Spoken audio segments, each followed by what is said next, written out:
আমি ইয়াৰ আগৰ ভিডিঅ'টোত আলোচনা কৰিছিলোঁ বাজেট ৰেখা সম্পৰ্কে বাজেট ৰেখানো কি বাজেট ৰেখাৰ সমীকৰণ কি সেই বিষয়ে আলোচনা কৰিছিলোঁ আৰু আলোচনা কৰিছিলোঁ যে বাজেট ৰেখাৰ আকৃতি কেনেকুৱা বা বাজেট ৰেখাৰ আকৃতি কিয় তলফাললৈ এইদৰে নামি অহা এতিয়া চোৱা বাজেট ৰেখাত থকা এই বিভিন্ন বিন্দুবিলাকে কি সূচায় বাৰু বাজেট ৰেখাত থকা এই যিকোনো বিন্দু এটা লৈ লোৱা A B C D E F যিকোনো এটা বিন্দু লৈ লোৱা সেই বিন্দুটোৱে কি বুজাব যে উপভোক্তাজনৰ যি আয় আমি ইয়াত কি ধৰি লৈছিলোঁ আয় পৰিমাণ কিমান M এই সমূহ আয় তেওঁ এই গোটসমূহত তাৰমানে তেওঁ কি কৰি দিছে ব্যয় কৰি দিছে এই গোটসমূহ দুটা দ্ৰব্যৰ আমি আগতে পাইছিলোঁ যে বাজেট ৰেখা কি যে বাজেট ৰেখা উপভোক্তাজনে ব্যয় কৰিব পৰা বা তেওঁ উপভোগ কৰিব পৰা দুবিধ সামগ্ৰীৰ বিভিন্ন গোট আৰু এই গোটসমূহৰ যি ব্যয় সেই ব্যয় সদায় কিহৰ কাৰ পৰিমাণ হয় উপভোক্তাজনৰ আয়ৰ সমান হয় তাৰমানে তেওঁ এই সম্পূৰ্ণ আয় উপভোক্তাজনৰ যি আয় থাকে এই সম্পূৰ্ণ আয় তেওঁ এই দুবিধ সামগ্ৰীৰ এই গোটসমূহত তেওঁ কি কৰি দিছে সম্পূৰ্ণৰূপে ব্যয় কৰি দিছে হ'ল যিকোনো বিন্দু হেতুৱে সূচাব হয়নে উদাহৰণস্বৰূপে আমি বিন্দু C টো লৈ লোৱা C বিন্দুতে কি সূচাইছে চোৱা আমি ইয়াত ধৰি লৈছো দ্ৰব্য আগৰ ভিডিঅ'টোত আমি উদাহৰণটোত আমি আপেল দুবিধ সামগ্ৰী আপেল আৰু কি লৈছিলোঁ কমলা লৈছিলোঁ মই ইয়াত কি দিছোঁ আপেল আৰু কমলাৰ সলনি দ্ৰব্য X আৰু দ্ৰব্য Y এতিয়া যদি C বিন্দুটো ধৰো আমি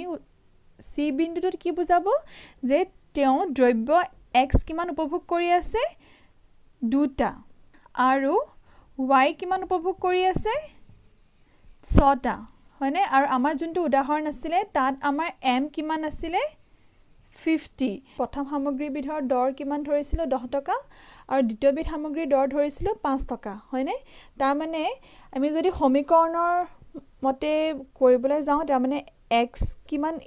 C বিন্দুটোত x কিমান উপভোগ কৰি আছে দুটা গোট হয়নে তাৰ মানে কি হ'ব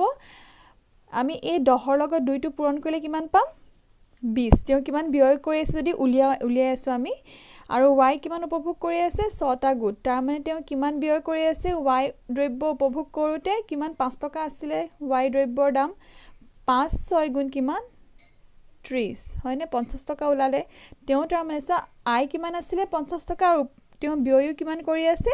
50 টকা তেনেকৈ যিকোনো এটা বিন্দু লৈ তোমালোকে কৰি চোৱা তেওঁ যিমান পৰিমাণৰ দ্ৰব্য x আৰু দ্ৰব্য y উপভোগ কৰি আছে সেই গোটটোৰ ব্যয় সদায় তেওঁ কি হ'ব উপভোক্তাজনৰ আয়ৰ সমান হ'ব এই বিন্দুবিলাকে তাকে সূচায় হ'ল গতিকে বাজেট ৰেখাডালত থকা বিন্দুবিলাকে কি সূচায় দুবিধ সামগ্ৰী উপভোগ কৰোতে উপভোক্তাজনৰ যি ব্যয় সেই ব্যয় তেওঁৰ আয়ৰ সমান নাইবা তেওঁ সম্পূৰ্ণ আয় দুবিধ সামগ্ৰীত ব্যয় কৰা একোটা কি বুজায় গোট বুজায় হ'ল গোট দিব পাৰা আৰু ইয়াত চোৱা মই তোমালোকক এটা কথা কৈ থওঁ যে মই ইয়াত গোট কৈ আছো হয়নে তোমালোকে কিতাপত গোট বুলিয়ে পাব পাৰা নাইবা কি পাব পাৰা জুট বুলি পাব পাৰা নাইবা কি পাব পাৰা টুপুলা এই গোটেইকেইটা অৰ্থ একেটাই হয় যে দুবিধ সামগ্ৰীৰ বিভিন্ন কি বুজায় পৰিমাণ বুজায় দুবিধ সামগ্ৰীৰ বিভিন্ন পৰিমাণ বুজায় মই গোট কৈ থকাৰ কাৰণে তোমালোকে কিতাপত হয়তো জুট পাব পাৰা নাইবা টুপুলা পাব পাৰা তেতিয়া কি হৈ যাব পাৰে কনফিউজ হ'ব পাৰে কনফিউজ নহবা হ'ল আকৌ এবাৰ কৈ দিছো চোৱা যে বাজেট ৰেখাডালত থকা বিন্দুবিলাকে উপভোক্তাজনে তেওঁৰ যি আয় আছিলে সেই আয় সম্পূৰ্ণভাৱে ব্যয় কৰা একোটা টুপুলাক প্ৰতিনিধিত্ব কৰে এতিয়া চোৱা এই বাজেট ৰেখাডালত তলৰ বিন্দুবিলাকে বাৰু কি সূচায় ধৰি লৈছো আমি এটা বিন্দু ধৰিছো এই বিন্দুটোৰ নাম ধৰিছো আমি P হ'ল এই বিন্দুটোৱে কি দেখুৱাই আছে চোৱা P বিন্দুটোৱে দ্ৰব্য X কিমান উপভোগ কৰি আছে 5টা গোট আৰু দ্ৰব্য Y X কিমান উপভোগ কৰি আছে দুটা গোট হয়নে P বিন্দুটোৱে কি সূচাইছে X কিমান উপভোগ কৰি আছে P বিন্দুটোৱে আমাৰ কি সূচাই আছে যে x দ্ৰব্য কিমান উপভোগ কৰি আছে 2টা গুণ আৰু y দ্ৰব্য কিমান উপভোগ কৰি আছে 5টা গুণ তাৰ মানে তেওঁ এই দুটা দ্ৰব্যত কিমান ব্যয় কৰি আছে চোৱাচোন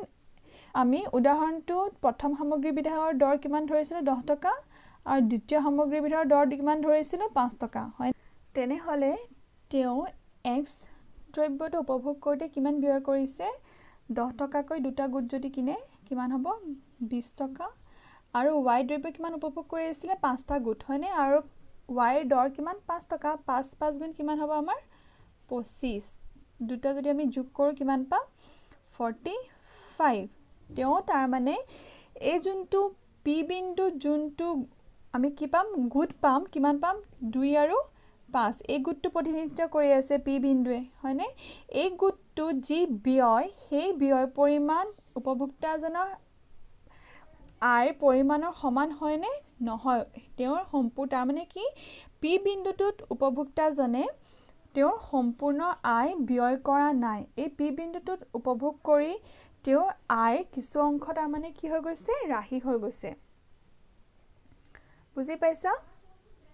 এটো বিন্দুটোৰ নাম p দিয়া কাৰণ তোমালোকে কনফিউজ হ'ব পাৰা হয়নে ইয়াতো p আছে তাতো p ধৰি লৈছো এইটোৰ নাম r r বিন্দু বুলি কৈছো দেই তোমালোকে দুটা p ধৰলে কনফিউজ হ'ব পাৰা বুজি পাইছা r বিন্দুটোৱে কি প্ৰতিনিধিত্ব কৰিব যে তেওঁ r বিন্দুটোত যি গুণ পাম আমি দুটা দ্ৰব্যৰ যি গুণ সেই গুণটোৱে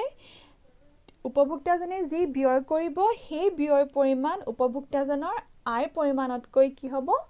কম এই r বিন্দুটোৰ ক্ষেত্ৰত বাজেট ৰেখাৰ সমীকৰণটো কি হ'ব m ৰ সমান হ'বনে m অৰ্থাৎ উপভোক্তাজনৰ আয়তকৈ কম হ'ব হেতু কাৰণে আমাৰ কি হ'ব ইয়াত সমান চিহ্ন বহিব সমান চিহ্নৰ জায়গাত কি হ'ব লেস দেন হল r বিন্দুৰ ক্ষেত্ৰত আমাৰ ইকুৱেশনটো কি হ'ব p1x1 + p2x2 is less than m এতিয়া সা r বিন্দুটো লৈ তোমালোকে যি কোনো বিন্দু এটা লোৱা r এটা বিন্দু লৈ লৈছো এটো ধৰি লৈছো s বিন্দুটোৱে কি বুজাব দুবিধ সামগ্ৰীৰ উপভোক্তাজনে তাৰ মানে ব্যয় কি কৰি আছে উপভোক্তাজনৰ সম্পূৰ্ণ আয়তকৈ কম কৰি আছে গতিকে বুজি পালা যে বাজেট ৰেখাডালত থকা বিন্দুবিলাকৰ যি ব্যয় সেই ব্যয় কাৰ সমান উপভোক্তাজনৰ আয়ৰ সমান অৰ্থাৎ m ৰ সমান আৰু বাজেট ৰেখাডালৰ তলত থকা যি কোনো বিন্দুৱে কি বুজাব উপভোক্তাজনৰ সম্পূৰ্ণ আয়তকৈ তেওঁৰ ব্যয় পৰিমাণ কি হৈ থাকিব সদায় কম হৈ থাকিব আৰু উপভোক্তাজনৰ বাজেট ৰেখাডালৰ এই যি অংশ তাৰ মানে বাজেট ৰেখাত থকা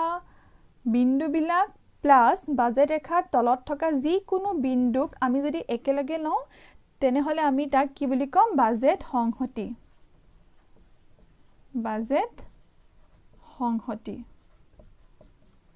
বুজি পাইছা বাজেট সংহতি মানে বুলি কলে আমি কোনটো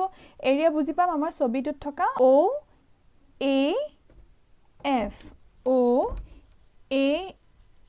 এই গুটেই যোনটো আমাৰ এটা ত্ৰিভুজৰ সৃষ্টি কৰিছে এই গুটেই ত্ৰিভুজক আমি কি বুলিম বাজেট সংহতি বুজি পাইছা বাজেট সংহতি মানে কি বাজেট ৰেখাডালত থকা বিন্দু প্লাস বাজেট ৰেখাৰ তলত থকা সকলো বিন্দুক আমি একেলগে কি বুলি কম বাজেট সংহতি গতিকে বাজেট সংহতি বা বাজেট সমষ্টি বুলি কলে আমি কি বুজো সো বাজেট সংহতি হল সকলোবোৰ গুটৰ সংগ্ৰহ অৰ্থাৎ সকলোবোৰ গুট মানে আমি কি বুজিম বাজেট ৰেখাডালত থকা গুটসমূহ আৰু বাজেট ৰেখাডালত তলত থকা বিভিন্ন গুটসমূহৰ সংগ্ৰহ বুজাইছে সেই সংগ্ৰহ যিবিলাক গুট উপভোক্তাজনে তেওঁৰ উপাৰ্জনৰ সামৰ্থ্য অনুসৰি প্ৰচলিত দৰত তেওঁৰ কি দিছে উপাৰ্জনৰ সামৰ্থ্য অনুসৰি আৰু প্ৰচলিত দৰত ক্ৰয় কৰিব পাৰে বুজি পাইছা তাৰ মানে বাজেট ৰেখাডালত থকা বিন্দুবোৰ আৰু বাজেট ৰেখাৰ তলত থকা বিন্দুবোৰলৈকে উপভোক্তাজনে তাৰ মানে কি কৰিব পাৰে ক্ৰয় কৰিব পাৰে বা তেওঁৰ ক্ৰয় কৰা সামৰ্থ্য থাকে হল গতিকে এই সকলোবোৰ বিন্দুৰ সংগ্ৰহক কি বুলি কয় বাজেট সংহতি নাইবা বাজেট সমষ্টি বুলিও ক'ব পাৰো তাৰ পিছত চোৱা বাজেট ৰেখাডালত আৰু বাজেট ৰেখাৰ তলত থকা সকলো গুণ বাজেট সংহতিৰ অন্তৰ্গত বুজি পালা ক্লিয়াৰ হৈছে এতিয়া চোৱা বাজেট ৰেখাডালত থকা বিন্দুৱে কি বুলি কৈছে উপভোক্তাজনে উপভোগ কৰোঁতে তেওঁৰ আয় সম্পূৰ্ণভাৱে ব্যয় হোৱা গোটক বুজায় হল আকৌ কৈ দিছো চা বাজেট ৰেখাৰ তলত থকা বিন্দুবিলাকে কি বুজায় যে উপভোক্তাজনে উপভোগ কৰা তেওঁৰ যি আয় সেই সম্পূৰ্ণ আয় ব্যয় কৰা গোটসমূহক বুজায় অৰ্থাৎ কি বুলি কৈছে P1x1 আৰু P2x2 যদি আমি উলিয়াই যোগ কৰো তেনেহলে আমি কি পাম এই ব্যয়খিনিৰ সমান কি পাম আয়ৰ সমান পাম বুজিলা এতিয়া চোৱা বাজেট ৰেখাৰ তলৰ বিন্দু ধৰি লৈছো পইণ্ট বি সেই পইণ্ট বি কি বুজাব বাজেট ৰেখাৰ তলৰ বিন্দুৱে কি বুজাব যে মুঠ আয়তকৈ অৰ্থাৎ এমতকৈ কম ব্যয় হোৱা গোট বুজায় তাৰ মানে পইণ্ট বি হওক নাইবা এই ৰেখাডালৰ তলত থকা যিকোনো বিন্দুৱে কি বুজাব একোটা গোট বুজাব সেই গোটটোৰ ব্যয় সদায় কিহতকৈ কম বুলি কৈছে মুঠ আয়তকৈ কম অৰ্থাৎ আমি সাংকেতিকভাৱে কি লিখিব পাৰো P1x1 plus P2x2 is less than কম হোৱাৰ কাৰণে এডালক আমি কি কওঁ less than m অৰ্থাৎ আয়তকৈ কম বুজি পাইছা এতিয়া আমি এই দুটা সমীকৰণ যদি এটা সমীকৰণ কৰি দিও P1x1 plus P2x2 is less than m or নাইবা কি দিছে সমান চিহ্নটো আমি এদৰে দিব পাৰো তাৰ মানে P1x1 plus P2x2 is less than m or equal to হয়নে equal to m অৰ্থাৎ কি বুজিবা যে এই অংশটো হয় m ৰ সমান হ'ব এই ব্যয়খিনি হয় m ৰ সমান হ'ব নাইবা কি হ'ব এই ব্যয়খিনি m তকৈ কম হ'ব হয় কম হ'ব নাইবা সমান হ'ব কিন্তু কি হ'ব নোৱাৰে বেছি হ'ব নোৱাৰে ধৰি লৈছো পইণ্ট সি এই সি পইণ্টে কি বুজাব এই ক্ষেত্ৰত যে উপভোক্তাজনৰ এনেকুৱা এটা গোট যোনটো গোট তেওঁৰ গোটটোৰ ব্যয় কি হ'ব এমতকৈ বেছি হ'ব হয়নে তেওঁৰ আয় নিৰ্দিষ্ট সেই আয়ৰ ভিতৰত তেওঁ ইমানখিনিলৈকে উপভোগ কৰিব পাৰিব ইয়াতকৈ যদি বেছি যায়গৈ তেতিয়া তেওঁ কি হ'ব তেওঁৰ আয়তকৈ বেছি ব্যয় হোৱা গোটৰ পৰিমাণ বুজাব এতিয়া চোৱা ইয়াত এটা আমাৰ কথা আহিব পাৰে যে উপভোক্তাজনে বাজেট সংহতিত থকা কোনবোৰ বিন্দু তেওঁ কি কৰিব বা কোনবোৰ গোট তেওঁ নিৰ্বাচন কৰিব বাজেট ৰেখাডালত থকা বিন্দুবিলাক বা বাজেট ৰেখাডালত থকা গোটবিলাক তেওঁ নিৰ্বাচন কৰিব নে বাজেট ৰেখাৰ তলত থকা গোটসমূহ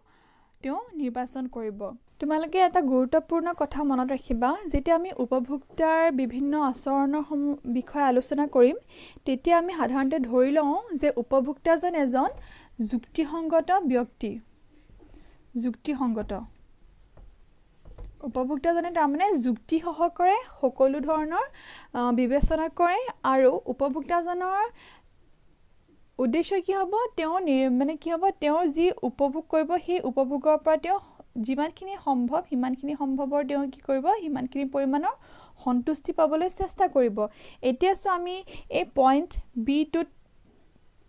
তেওঁ কি কৰি আছে যিমান দ্ৰব্য উপভোগ কৰি আছে তাতকৈ বাজেট ৰেখাডালত থকা বিন্দুবিলাকত তেওঁ বেছি দ্ৰব্য উপভোগ কৰি আছে হয়নে ইয়াত চোৱা পইণ্ট বি টোত তেওঁ y সামগ্ৰী ইমানখিনি পৰিমাণৰ উপভোগ কৰি আছিলে আৰু পইণ্ট এই ক্ষেত্ৰত দ্ৰব্য y কিমান উপভোগ কৰি আছে ইমানখিনি বেছি পৰিমাণৰ হয়নে ঠিক তেনেদৰে দ্ৰব্য y বি পইণ্টত কিমান উপভোগ কৰি আছে ইমানখিনি পৰিমাণৰহে উপভোগ কৰি আছে আৰু পইণ্ট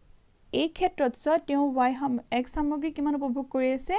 ইমানখিনি বেছি উপভোগ কৰি আছে হয়নে তেনেহলে যেহেতু উপভোক্তাজন এজন যুক্তিসংগত ব্যক্তি তেওঁ কি কৰিব তেওঁ নিৰ্দিষ্ট আয়ৰ দ্বাৰা কি কৰিব এই